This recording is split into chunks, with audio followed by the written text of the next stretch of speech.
Hi, this is some brief comments on your exercise 6 coming up, writing assertions. Um, by now, you should have some data, and so you should use what you have. Don't forget your field notes. Even if you only have a couple of interviews, just play with the data that you have. This is an exercise. This is not the final write-up for your project. Dip into the data. So this means that if you were listening to Anne Wednesday night talking about how she reads and rereads and listens and re-listens, and she has a very organic form of analyzing her data, you may be more comfortable using the line by line coding that we talked about. Um, Take what you've learned from the readings and try out the different ways of coding that you've read about.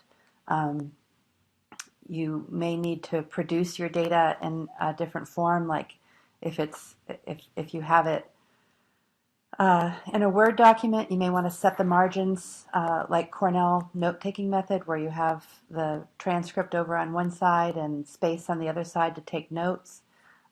You may want to use sticky notes. Just play around with it. This is a chance for you to experiment with what kind of analysis works for you.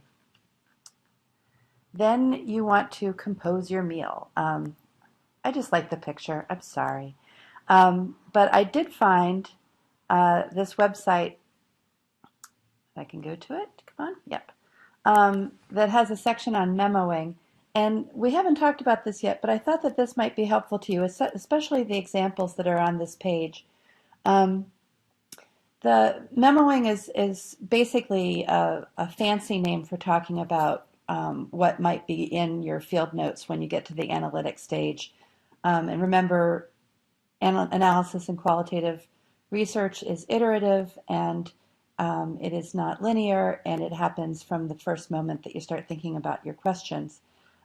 So just as an example, here's an example memo on a short excerpt where they have the text from the transcript of the woman's answer, and then they show an example of how the researcher has literally written out not just codes, but a whole kind of thinking aloud of what's happening in this particular excerpt.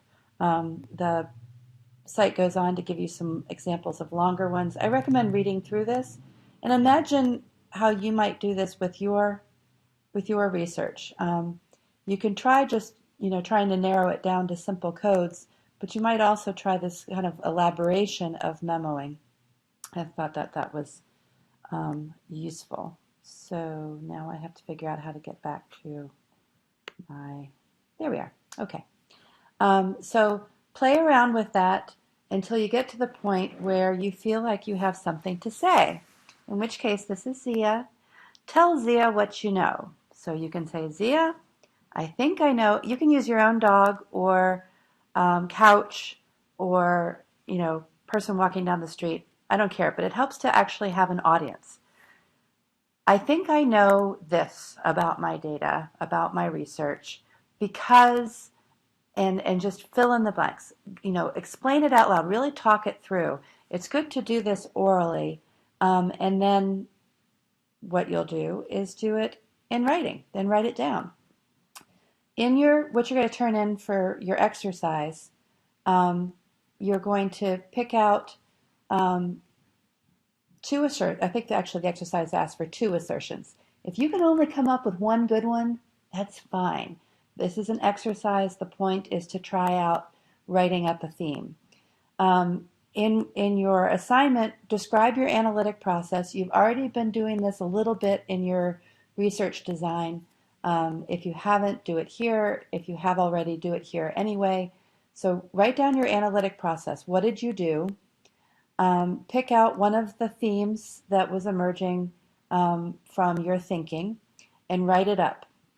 This usually looks about 2 or 3 pages, and it's a written version of telling Zia, I think I know blank about my research because, and then lay out the becauses. think about voice and context. If you're only using your own voice to explain everything and you haven't included any of the words from your respondents, from the participants in your study, then that's going to read a certain way. Um, think about whether you want to describe a picture, include a quotation, play around also with what kind of information you give in your writing up of your assertion, and what that says about the voice of the people in the social field that you're studying. Think about context. Context matters. Remember, you're pulling out the interview transcript, for example, is already pulled out of the context of you and the person having the conversation. Your observations are already pulled out into your notes of something that happened weeks and months ago. So you're going to have to repopulate the context. Make sure that the reader knows where the information is coming from, and if it's a place, what does it look like? What does it feel like? And think about what you've read in your qualitative readings that you just did the last two assignments on. How did that author do it? Did you like that? Do you want to do it a different way? Again, it's an experiment. You can practice. Voice and context. This person is certainly exhibiting his voice, and he does it in a very specific context. I thought you'd like that. Finally, try to stick to a very small piece of your analysis. You may have a big thesis theme that you're thinking is the moral of the story is blank.